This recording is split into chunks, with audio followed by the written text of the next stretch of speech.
filles... Oh là, pardon, j'étais un peu près. Bon, j'ai pas complètement retrouvé ma voix, mais un petit peu. Je suis toujours assez malade, comme vous pouvez l'entendre. Hier, j'avais vraiment pas l'énergie de parler, donc ça a été un peu une slow life vidéo. Donc voilà, alors j'enlève pas mon haut, vous me permettez. Voilà où j'en suis de ma chemise, donc j'ai encore rien fait bien sûr au niveau des boutons et de la boutonnière. Donc j'ai fait une... Bon là, il me manque un peu au niveau de la poitrine. Il me manque un peu. Pourtant, j'ai suivi le tableau détail, mais vous voyez, c'est déformé, ça tire, donc je suis pas très satisfaite de ça. Bon, c'est pas grave, mais j'en suis pas très satisfaite. La taille, très bien. La taille, impeccable. Hop. Là, tour de poitrine, un peu moins. Là, au niveau du col, on est très bien. Voilà. Et au niveau des hanches, bah, vous voyez, ça se... Attendez, hop là, voilà. Ça se ferme naturellement, donc au top. Au top. Elle sera sans manches. Parce que je n'ai pas assez de tissu pour faire les manches, donc elle sera sans manches. Et en fait, par rapport à la patte de boutonnage, donc en fait, je n'ai pas fait une patte de boutonnage rapportée, j'ai fait directement dedans. Et en fait, avec le col, c'est pas très difficile de mettre le col par-dessus. Il va juste falloir que je gère bien la parmenture. Mais sinon, c'est ok. Je pense que, en fait, je vais directement mettre la parmenture dessous. Je vais mettre le col endroit contre endroit ici. Et je vais piquer. Et ensuite, je vais le rabattre. Et sur l'autre côté du col, j'aurais fait un rentré de 1 cm. Comme ça, j'ai plus qu'à faire une surpiqûre. Là, je vais faire une piqûre sillon. Et derrière, ça fera une surpiqûre. Et comme ça, la pâte de boutonnage restera comme ça. Voilà. Mais je suis vraiment deg niveau poitrine. Après, elle se ferme quand même, hein, mais vous voyez, elle est déformée, quoi. Elle est déformée et c'est pas... Alors, attendez, si je mets là... Ouais... Ou alors il faut vraiment que je mette un soutien-gorge, je sais pas. Mais ouais, vous voyez, vraiment, elle se déforme. C'est un peu chiant, mais bon, c'est pas grave. Il faut pas oublier que j'ai quelque chose en dessous, donc je l'essayerai aussi sans rien. J'ai fait tour de poitrine 48, visiblement j'aurais pas dû. Après, j'ai pris un peu de poids. Je mange pas très bien en ce moment, donc j'ai pris un peu de poids, mais voilà. Il faut aussi que je fasse l'ourlet en bas. Donc l'ourlet, je vais bosser. Bah voilà, je vais faire le classique. Alors attendez, je fasse pas de bêtises. Vous savez le classique là où en fait je vais retourner ça. Donc je vais surjeter le bas.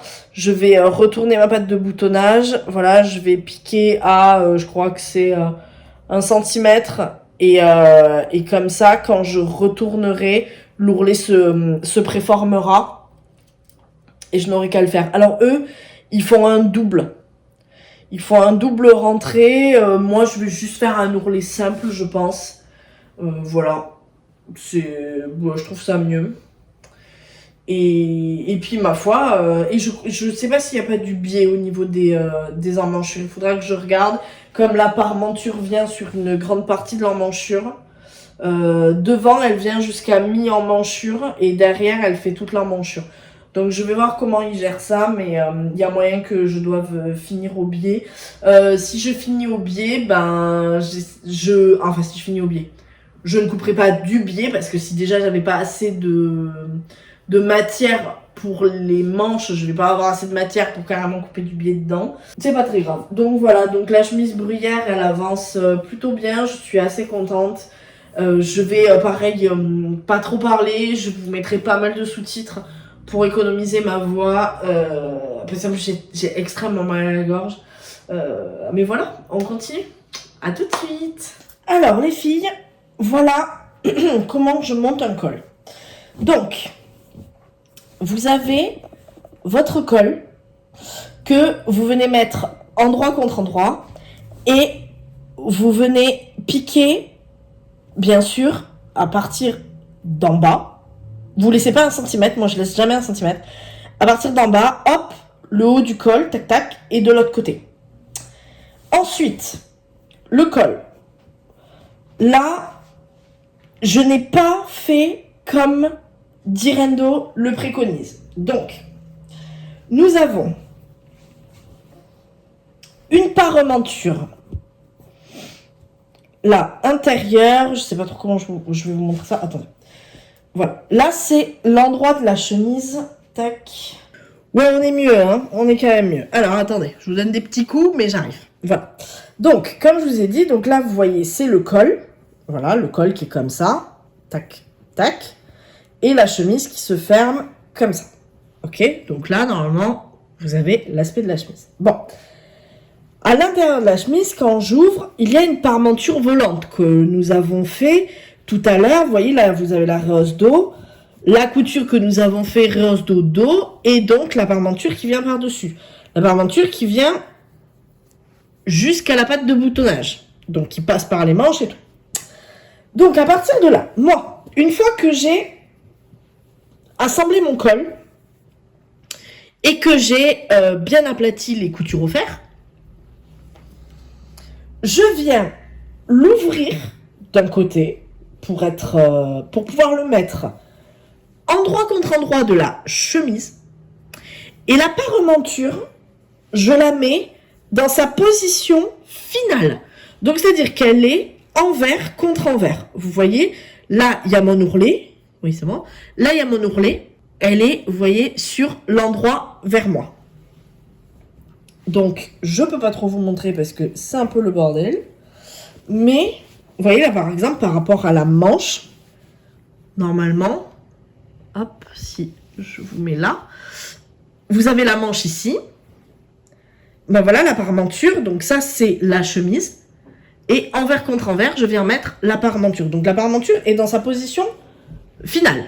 Ok? Par rapport à ça, donc moi, je viens mettre mon col contre ma chemise, endroit contre endroit, ma parementure dans la position finale.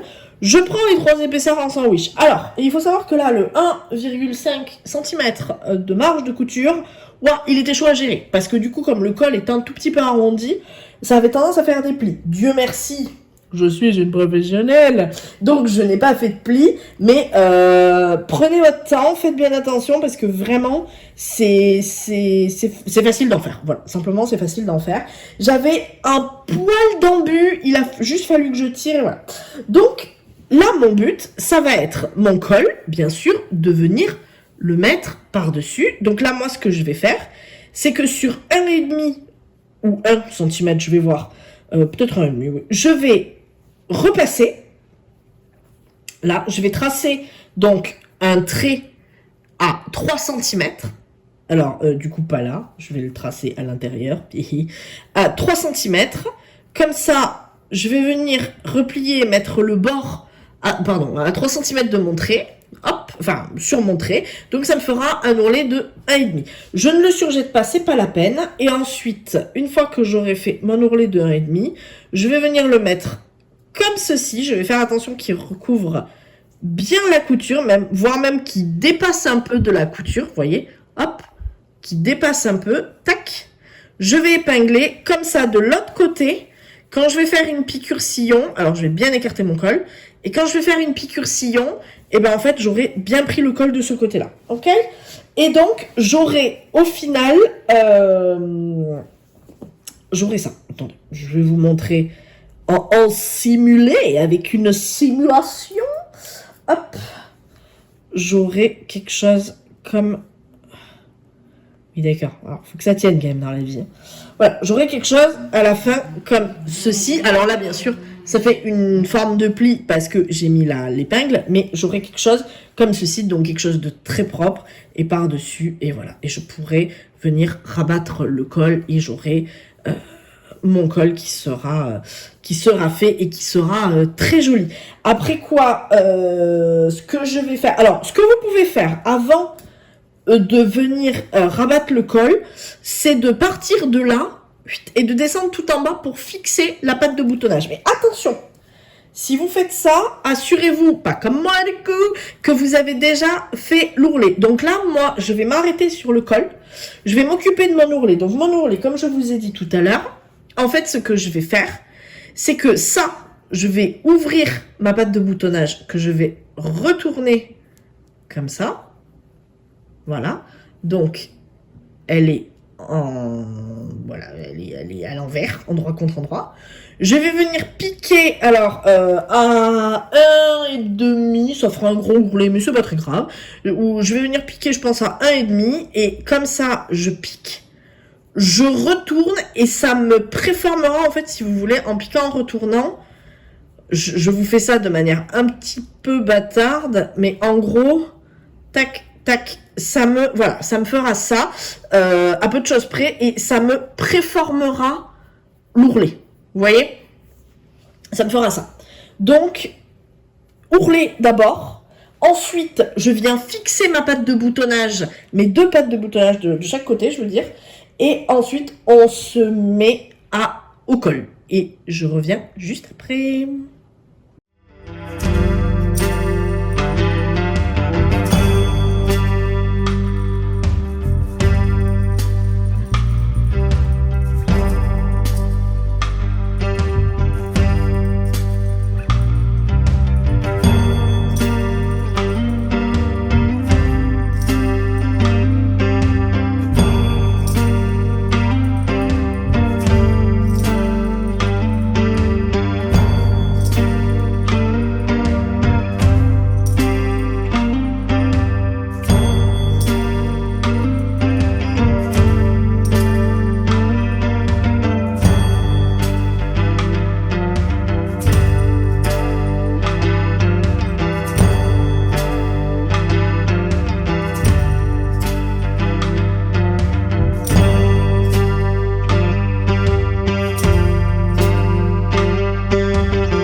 De colle sont toujours dégueulasses. Ne faites pas comme moi, parce que moi, vous voyez, en fait, là, ça avait pas pris, donc j'ai refait par-dessus et tout. Alors, au niveau de l'endroit, c'est propre, hein, y a pas de souci, de toute façon, ça va faire ça.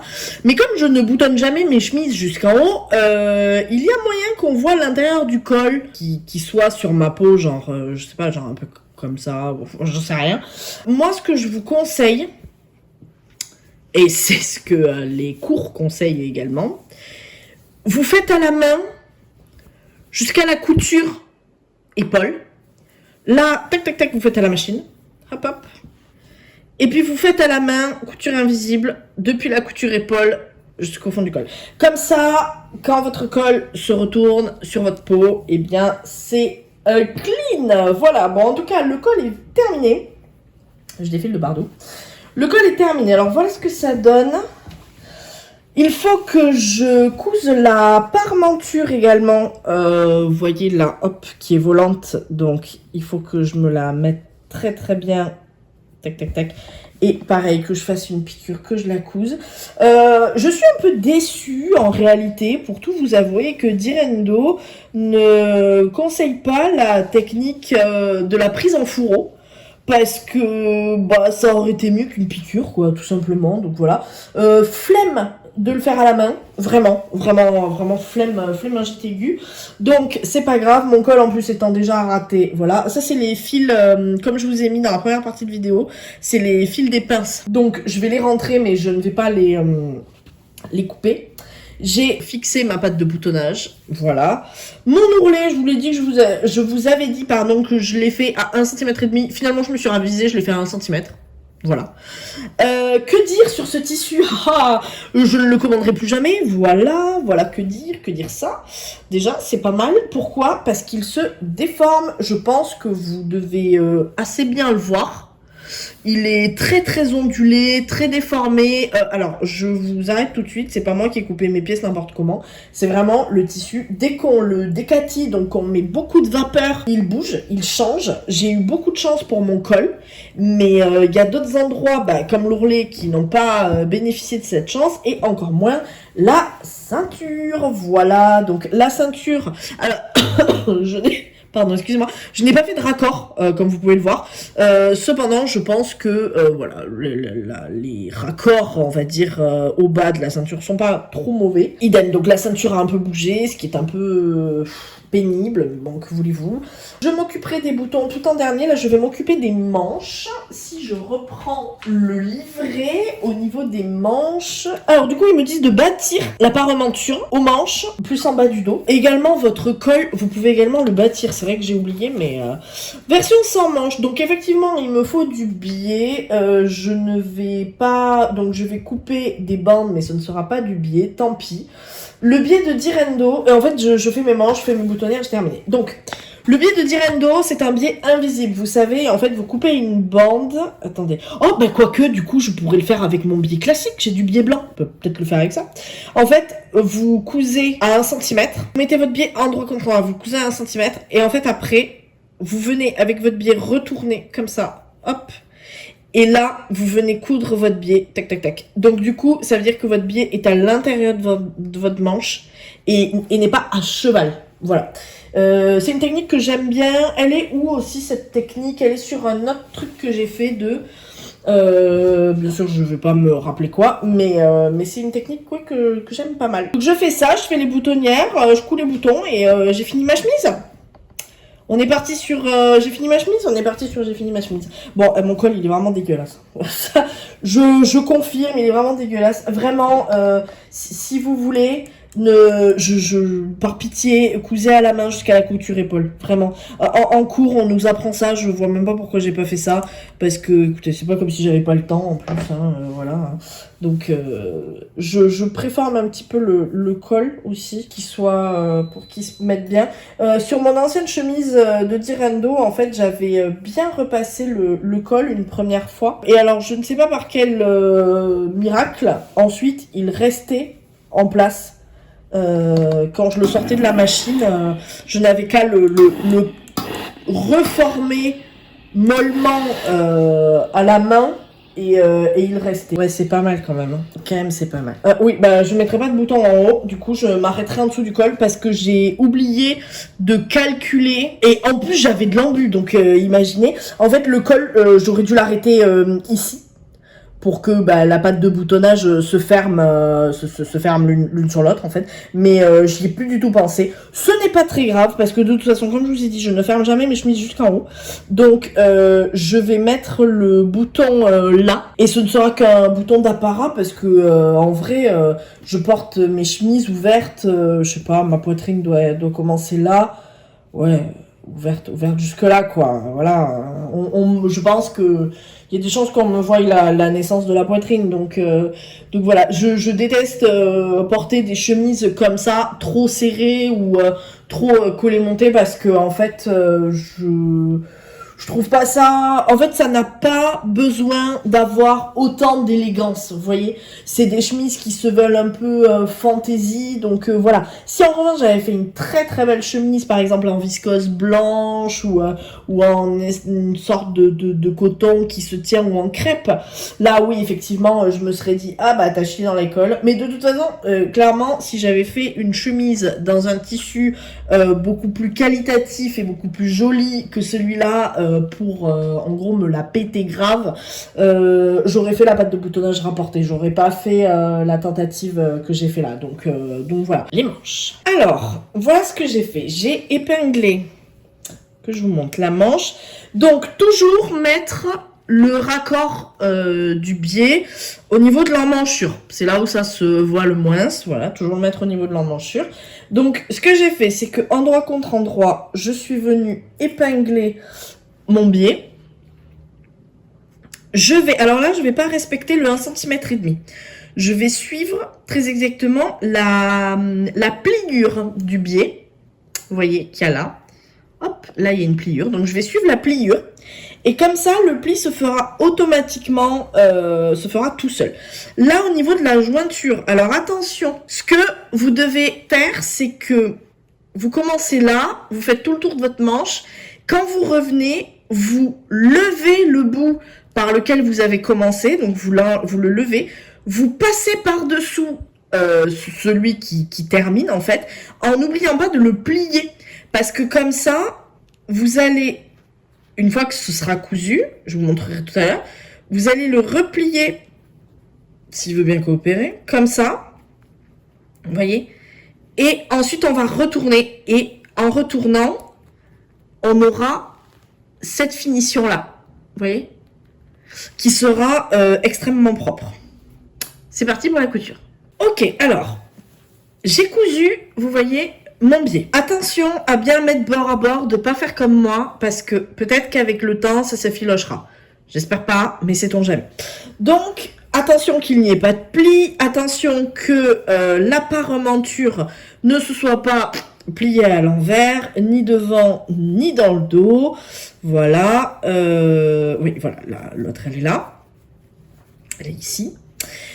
Ok, donc à partir de ce moment-là, comme je vous ai dit là, on ouvre celui de dessous, on le met bien bord à bord avec celui du dessus, on pince, et alors, la magie du direct, non c'est faux, en plus je suis même pas en direct, hop, on va remettre le biais droit, tac, et on va venir ici, vous avez la couture, vous venez non pas faire ça qui serait mettre le biais à cheval, mais vous allez venir plier au niveau de la couture. Vous voyez la couture? Vous rentrez un petit peu plus, là, de 1 mm, hein, pas de beaucoup. Tac! Et vous faites ça. Hop là. Voilà. Et c'est comme ça que fait Direndo pour son biais. Et là, on vient coudre, donc, de ce côté-là, à 1 ou 2 mm du biais. Ok? Donc en fait, ça se passe comme ça. Si vous voulez donner un petit coup de fer pour avoir des coutures un tout petit peu plus souples, vous pouvez, cependant attention à ne pas déformer le biais parce que forcément c'est du biais. Donc dès qu'il y a un peu trop de tension, de vapeur ou quoi que ce soit, le truc se déforme totalement. Donc on va épingler. Alors, on va épingler. Moi, je préfère épingler. Vous faites ce que vous voulez. Mais moi, je préfère épingler parce que, comme disait ma prof, je préfère perdre du temps à épingler et bâtir que perdre du temps à découdre. Il n'y a rien qui l'énervait plus que de devoir découdre. Attention aux surépaisseurs. N'hésitez pas à bien passer un coup de fer. Dans le cas où vous feriez votre chemise en jean, en chambré, en denim, les surépaisseurs comme ça, vous prenez une planche type planche à découper, pardon, un maillet ou un marteau, vous vous mettez bien à plat et vous tapez.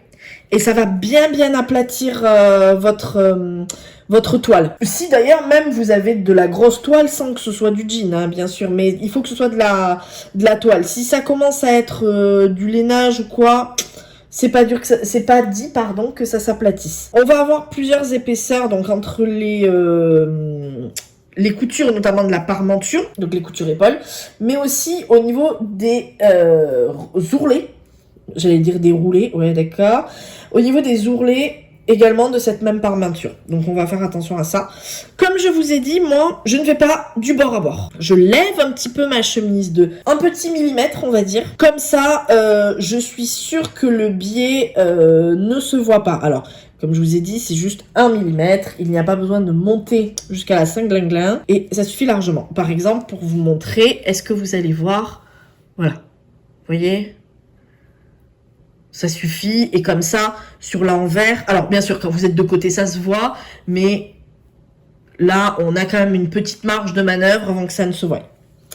Ok, donc j'ai épinglé tout le tour, donc je vais me mettre sur l'envers. 1 à 2 mm du bord, moi j'aime bien me mettre à 2 mm, et on fait une piqûre. Pareil, comme je vous ai dit tout à l'heure, on commence ici, donc, à l'emmanchure, à la couture d'emmanchure. Ok? On commence ici, tac, tac, tac, tac, on fait tout le tour. Vous ne faites pas de point d'arrêt, vous repiquez par-dessus et vous laissez. Vous faites ça pour cette manche-là, donc je vais aller le faire, je vais vous montrer le résultat et ensuite je le ferai hors caméra sur la seconde manche. Alors, je vous invite également à bien tirer sur le tissu quand vous cousez, parce que comme l'emmanchure est en rond, évidemment, c'est une manche. On n'attendait pas d'elle qu'elle soit carrée. Il y aura tendance à y avoir des... Au fer, ce qui est très très bien, c'est que vous pourrez aplatir les grosses coutures. Donc ça, c'est une bonne chose. Voilà ce que ça fait. Nous avons la couture épaule ici. L'emmanchure, alors mon emmanchure de devant est plus petite que mon emmanchure de derrière. C'est pas très grave. C'est même plutôt normal. Donc voilà ce que ça fait. Ce que ça donne à l'intérieur. Là, il y a des fils encore qui restent. Et ce que ça donne à l'extérieur. C'est pas mal, j'aime bien ce côté-là, ça permet quand même une assez belle finition. Alors, je suis assez déçue de la finition de la ceinture. On en parle ou pas? Allez, on va en parler. Regardez-moi ça. Qu'est-ce que c'est que ça? J'aurais largement préféré qu'il nous la fasse doubler ou quitte à avoir une couture à la main, là, vous voyez? Mais j'ai été... c'est pas la première fois, je crois que c'est la troisième ou quatrième que je fais de Bruyère. Ouais, j'aime bien ce modèle, hein, voilà. Et à chaque fois, je m'étonne de cette finition-là. Mais vraiment, à chaque fois, je suis en mode, ouais, ok, d'accord. Parce que je trouve pas ça très gracieux, quoi. Vous voyez, c'est pas terrible. Il y a une finition comme ça aussi dans Miramas que j'aime pas. Alors, moi, c'est une énorme... pareil, c'est une énorme marge de couture surjetée, mais en plus elle est grosse parce qu'elle prend genre 2 ou 3 épaisseurs. Et en fait, moi je l'ai emprisonnée dans une coulisse, comme ça, parce que après j'y ai passé un élastique dedans pour resserrer ma taille. Mais vraiment, je suis très très étonnée que Direndo, qui a d'habitude de belles finitions, et ça comme finition. Bon, bref, je vais peut-être me chauffer, je vais faire peut-être les boutonnières dans le même temps, sachant que je ne vais pas mettre des boutons jusqu'en bas, vous vous en doutez, genre je pense que je vais mettre des boutons voilà, jusque là. Et mon premier bouton, je vais pas le mettre là, attendez, je vais mettre mon col. Mon premier bouton, je pense que je vais le mettre là. Hop, voilà. Et ensuite, alors, pour les boutons, je sais pas si vous savez comment ça se passe, mais en fait, vous faites une petite simulation. Alors déjà, les femmes, elles ont, là ça va être les boutonnières. Ok, parce que les femmes, côté droit du vêtement, c'est les boutonnières, côté gauche, c'est les boutons. Parce qu'on ferme, comme on dit, sur le cœur. Du coup, ce qu'on fait pour les boutons... Bon, là, c'est les boutonnières, mais c'est pas un souci.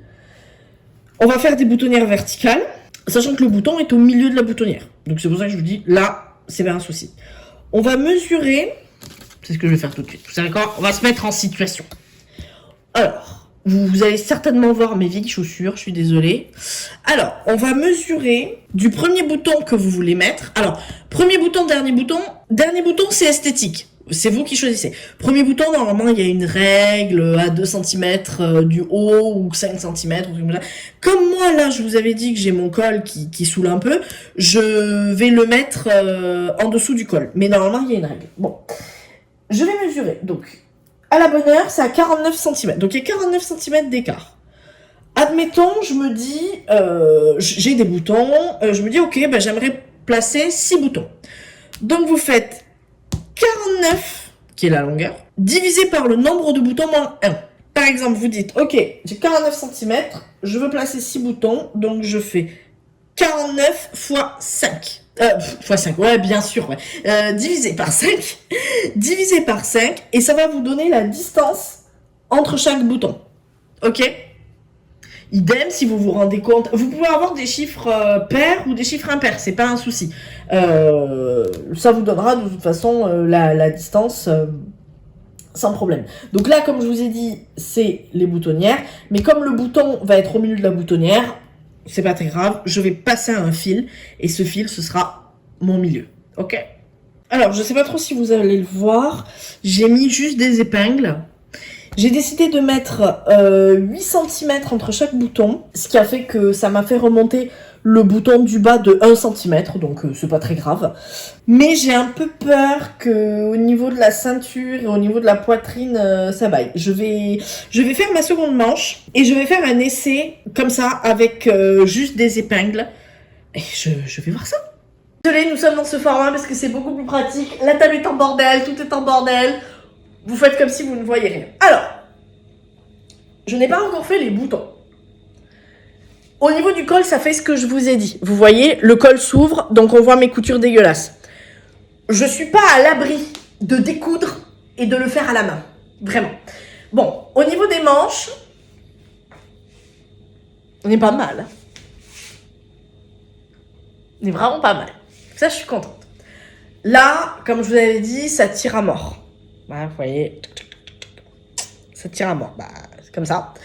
Donc, ce que je pense faire, c'est pas forcément esthétique de ouf, mais ce que je pense faire, c'est doubler les boutons juste en haut. Parce que, en fait, vous voyez, là, c'est pile l'endroit où je veux l'arrêter pour que ça s'ouvre. Donc, je vous avais dit, on verrait la naissance de ma poitrine. Donc, plutôt que de mettre, je crois qu'il y a 2 boutons, bah en fait, j'en mets 4. Alors, ça va faire beaucoup. Ça fait un style, donc c'est pas très grave. Mais parce que j'en ai besoin. Donc, vous voyez, j'ai arrêté ici. Très bien, je pense qu'il y a pas besoin de plus. Elle me plaît énormément, cette chemise. Vraiment, elle me plaît. Donc, au niveau des bras, ça fait ça, l'emmanchure, très bien. Alors, elle se plaque pas très bien parce que le biais est quand même très rigide. Mais avec les lavages, ça ira mieux. Je suis pas bien sûre de pouvoir mettre quelque chose en dessous pour faire une superposition. Pas très sûre. Mais en tout cas, j'ai de la marge au niveau de la taille. Donc, je suis très contente. 48 tours de poitrine. Vous voyez, j'aurais dû faire 50 en tours de poitrine. Parce que vraiment... 48 tours de poitrine, 52 à la taille, 52 aux hanches. On est plutôt bien là-dessus. Les hanches, impeccable, je suis trop contente. Là, la jupette, là, comment elle tombe. Ouh, j'aime trop. Franchement, j'aime trop. Trop bien. Et de dos, alors vous voyez, vous avez les plis ici. Et en haut, ici, vous avez les pinces. Le col, très bien. Alors, j'ai oublié quelque chose, donc je ne vais pas me déshabiller ici, mais j'ai oublié de fixer la rehausse dos. Donc la rehausse dos, elle est volante, du coup il faut que je fasse un petit point à la main, mais je pense que je vais faire genre 4 petits points à la machine au fil noir pour pas que ça se voie trop, peut-être au fil gris. Et voilà, bah écoutez, je place mes boutons, je fais les boutonnières, et puis après j'aurai plus qu'à coudre à la main les boutons et on sera bon.